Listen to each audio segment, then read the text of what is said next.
Thank you sir. और आप सब लोगों का भी बहुत बहुत धन्यवाद कि आप लोग यहाँ बैठे हुए हैं और सुन रहे हैं। मैं इन सब लोगों की तरह तो कोई एग्रीकल्चरस्ट नहीं हूँ, बहुत एक नॉर्मल इंसान जिससे मतलब हम आप की तरह ही हैं। एक्चुअली मैं एक रिटायर्ड स्कूल प्रिंसिपल हूँ। पिछले 30 साल से मैंने स्कूल में प्रिंसिपलशिप करी। कभी खेती नहीं करी, कभी एग्री के बारे में सोचा नहीं, कभी कोई ज़मीन नहीं, कभी कोई घर, कुछ नहीं था। लेकिन जब मैं प्रिंसिपल थी तो जब मैं देखती थी कि मेरे स्कूल के बच्चों की हेल्थ बहुत खराब है, अगर हम एक नेशनल एंथम कराते थे तो उसमें ही उन्हें हीट स्ट्रोक हो जाता था और वो बेहोश हो जाता, मतलब बेहोश का 2 मिनट के लिए वो। तो मैं उनके पेरेंट्स को जब बुलाती थी कि भाई आप लोग इन्हें क्या नहीं देते खाने के लिए, ये सुबह खाली पेट आते हैं, क्या प्रॉब्लम है? तो वो बताते थे कि नहीं मैडम, सब कुछ देते हैं, खाना भी देते हैं, दूध भी देते हैं और ऐसा फ्रूट्स भी खाते हैं, ऐसा तो कोई प्रॉब्लम नहीं है। ये सोचते सोचते मुझे लगा कि हमारे आने वाली जनरेशन को हम दे क्या रहे हैं। ना हमारा खाना अच्छा है, केमिकल वेस्ट पता है सबको, उसी पे बात हो रही है सारी। ना हमारा पानी पीने लायक है और ना वो हवा जिसमें हम लोग, हमारे बच्चे, हम सब सांस ले रहे हैं, वो भी लेने लायक है। एयर पोल्यूशन का भी आप लोगों को सबको पता है। तो मुझे लगा ये बहुत गलत हो रहा है और आगे आने वाले टाइम में हमारी ये जनरेशन क्या करेगी कुछ समझ नहीं आता। तो धीरे धीरे मैंने एनवायरनमेंट पे काम करना शुरू किया। काफ़ी लंबी स्टोरी है। थर्मोकोल बंद करवाया और बहुत सारे और काम किए, लेकिन सब कुछ समझने के बाद मुझे लगा कि ये जो हमारा जो खाना है, जिस तरह से वो आपका केमिकल उसके अंदर है, उसे हमें ख़त्म करना बहुत ज़रूरी है। क्योंकि वो एक केमिकल जो हम खाने में डालते हैं वही है जो हमारी हवा को भी ख़राब कर रहा है। क्योंकि जो केमिकल किसान डालते हैं वो बहुत प्यार से डालते हैं और बहुत दिल से डालते हैं और बहुत सारा डालते हैं, क्योंकि वो सोचते हैं कि ये एक दवाई है जो उनके प्रोड्यूस को बचाएगी, क्योंकि उसमें लिखा हुआ है कीटनाशक दवाई। अब कोई दवाई तो ठीक ही करती है ना, मारती थोड़ी। तो किसान अपनी जगह ठीक है, तो जो डालना है अगर 40 ml तो वो डालते हैं 400 ml, क्योंकि वहां पे कोई रोग नहीं है। तो ये सब हो रहा था। धीरे धीरे देखते तो मुझे लगा कि हम लोग अगर एक आम पब्लिक खाली बैठेगी हाथ पे हाथ रख के और ये सोचेगी कि सब काम गवर्नमेंट का है या बड़े बड़े साइंटिस्ट का है और जो लोग यहाँ पे हैं उनका है, तो मेरे ख्याल से इस प्रॉब्लम का कोई सोल्यूशन नहीं है। जैसे डॉक्टर साहब ने बताया कि मैंने अपनी रिस्पॉन्सिबिलिटी ले ली, तो मैं भी ये बात मानती हूँ कि हर अगर इंसान अपनी रिस्पॉन्सिबिलिटी ले ले, चाहे वो शहर में रह रहा है और चाहे वो गांव में रह रहा है, चाहे वो किसान है और चाहे वो कुछ भी काम करता है, डॉक्टर है, लेक्चरर है, जो भी काम करता है, क्योंकि हम सबके बीच में कॉमन क्या है? खाना। हम सब खाने के लिए जीते हैं, लेकिन बहुत अफसोस की बात है कि उस खाने के लिए हम बिल्कुल भी अवेयर नहीं है। हमें खाने में सिर्फ 2 चीज चाहिए, स्वाद और सस्ता, बस। चाहे उसमें कुछ भी पड़ा हो, हम लोग खा सकते हैं। आज हम अपने गैजेट्स खरीदते हैं, सब कुछ खरीदते हैं, महंगे से महंगा खरीदते हैं, उसके पैसे देने में ज़रा भी नहीं देर लगाते और सारा कुछ इंक्वायरी भी करते हैं कि इसमें क्या क्या इसके फीचर्स हैं, क्या इसका वो है, और खाना खाने में हम कुछ नहीं सोचते। जो भी आ गया हमारी प्लेट में, अगर वो स्वाद और सस्ता है तो बहुत बढ़िया। और कहीं से हम अच्छा खाना खा के आते हैं तो हम उसको स्प्रेड नहीं करते हैं। नेचुरल खाने की मैं बात कर रही हूँ, नेचुरल किसानों की बात कर रही हूँ कि अगर एक आदमी नेचुरल किसान से सब्जियां खरीदता है तो वो उसको स्प्रेड नहीं करेगा। बट अगर वो एक लेके आया है बढ़िया सा और एक मोबाइल फोन लेके आया है तो वो जरूर बताएगा कि भाई ये मोबाइल उस दुकान से लाया हूँ, इतने का है, इतना % डिस्काउंट है और तुम फटाफट चले जाओ और ले लो। तो ये एक हमारी सोच है। तो यहाँ पे हमें सोच बदलनी है। उसके लिए मैंने एग्रीकल्चर टीचर बनी आर्ट ऑफ लिविंग के अंदर में, और मैंने इस चीज के लिए बीड़ा उठाया कि मुझे अर्बन पीपल में, अर्बन लोगों को अवेयर करना है। क्योंकि मैंने जब देखा, किसानों को भी देखा कि वो उगाना तो चाहते हैं।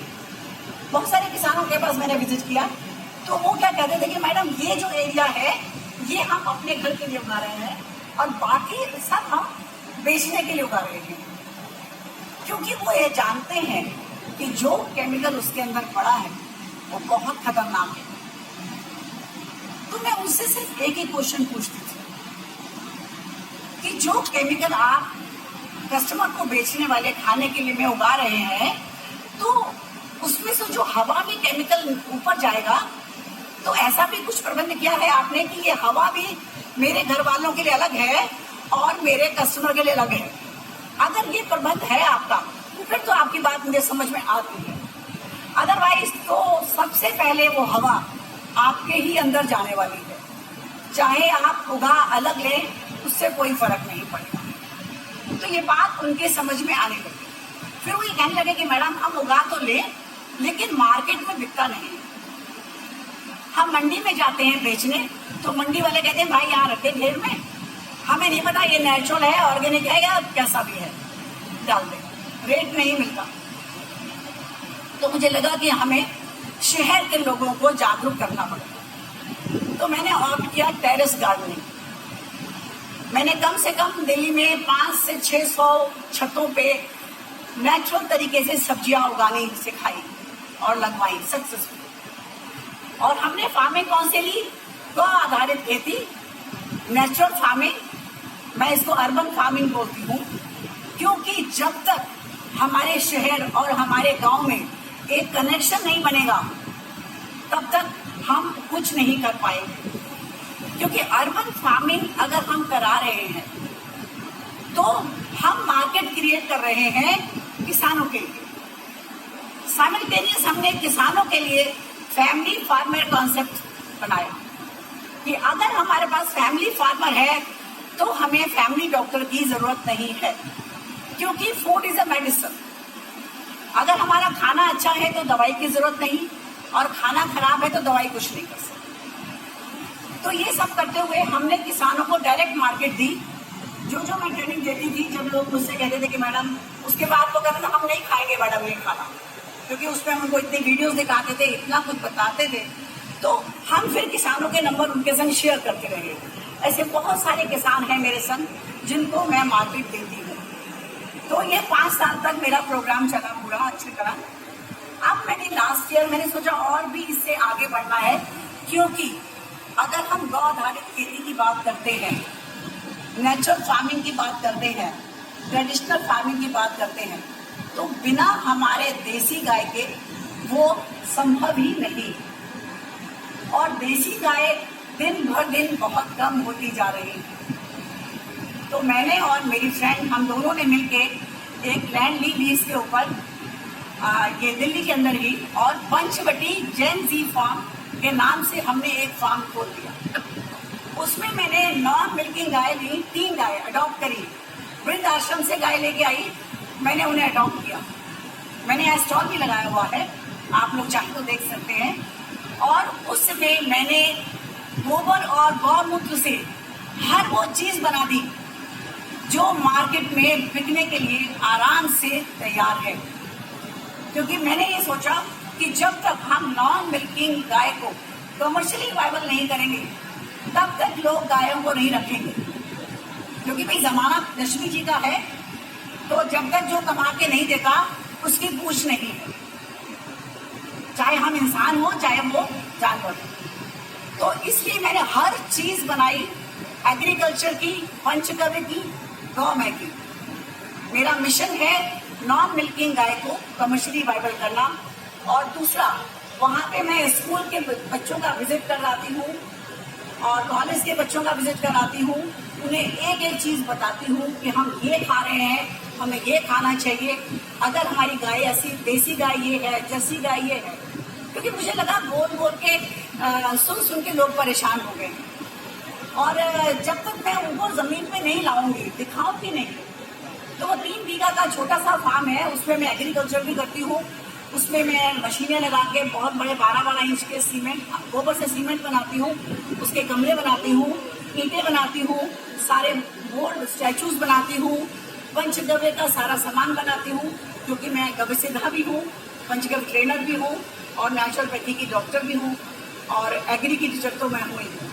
तो ये तीनों को मैंने कनेक्ट कर दिया है, और मेरे फार्म में सब कुछ मिल रहा है जो भी किसी को चाहिए, जो कि गोबर और गौमूत्र से बनता है। क्योंकि नॉर्मली क्या होता है कि हम शहर वाले ब्लेम करते हैं, किसान केमिकल डाल रहे हैं इसीलिए पॉल्यूशन हो रहा है, किसान पराली जला रहे हैं इसीलिए पॉल्यूशन हो रहा है। मैं ये कहती हूँ कि जितना % किसान केमिकल डालता है अपने खेतों में, क्या हमारे शहर वाले कम डालते हैं? माना कि वो बहुत ज्यादा केमिकल यूज नहीं करते, बट फिर भी नेचुरल यूज नहीं करते। आज तुलसी माँ लगाते हैं घर में, डालते क्या है उसके अंदर? वही गोबर की खाद, वही यूरिया, वही बोन मील, जो भी मंगवाते हैं वो माली से, जो किसी ने लाके दे दिया उन्होंने डाल दिया। अगर हम अपने शहर वाले सब लोग संकल्प ले लें कि हम भी आज के बाद अपनी गाय से बने हुए ही फर्टिलाइजर, पेस्टिसाइड इस्तेमाल करेंगे अपने घरों में, मैं ये मानती हूँ कि हमारी देसी गाय कभी बर्बाद नहीं होगी, हमारे गांव बर्बाद नहीं होंगे, हमारी कृषि बर्बाद नहीं होगी। लेकिन ये बहुत जरूरी है कि हम ब्लेम दें और या हम अपनी जिम्मेवारी लें। ये मैं आपके ऊपर छोड़ती हूँ कि आप लोगों ने क्या किया। और एक बात और लास्ट में कहूंगी, इसके लिए उम्र की कोई जरूरत नहीं है, पोजीशन की कोई जरूरत नहीं है, सिर्फ एक अच्छी भावना होनी चाहिए अपने लिए, अपने घर के लिए, अपने परिवार के लिए, अपने बच्चों के लिए। आप लोग आगे आए, जुड़े। मैं 66 इयर्स की हूँ और अभी मैंने 65 साल की उम्र में एक खेत खरीदा है। खरीदा क्या, लीज पे लिया है। सब लोग कह रहे हैं आप इस उम्र में क्या कर रहे हो मैडम? मैंने कहा कोई बात नहीं, 1 साल रुक गई, 2 साल रुक गई, क्या कुछ तो करके जाएंगे ना। जिंदगी में रहे और कुछ नहीं किया, उससे बदतर जिंदगी नहीं है हमारी। तो अपने बच्चों को, अगर हमें आने वाली बीमारियों से, इन 3 तरह की जो हम खाने खा रहे हैं, हवा सब कुछ खराब है, उसके लिए अगर आप चाहते हैं तो आप लोग मेरे संग जुड़ सकते हैं। मेरा नंबर भी आपको मिल सकता है, मेरा यहाँ स्टॉल लगा है, आप लोग मेरे स्टॉल पे जा सकते हैं। मैं अपनी स्टॉल की ऐड नहीं कर रही हूँ, डोंट थिंक कि मैं अपनी स्टॉल की ऐड कर रही हूँ। मैं सिर्फ आपको ये बता रही हूँ कि हम अपनी देसी गाय को कमर्शियली वाइबल करके अपनी कृषि को बहुत अच्छे कर सकते हैं। क्योंकि मैं जो कृषि कराती हूँ वो पंचगव्य पे ही आधारित है, और पंचगव्य के लिए कोई पैसा खर्चना नहीं पड़ता है, सिर्फ थोड़ी सी मेहनत है। और तो बहुत बहुत धन्यवाद आप लोगों का, आपने मुझे सुना, और मेरे ऑर्गेनाइजर्स का जिन्होंने मुझे मौका दिया, मुझे टाइम दिया।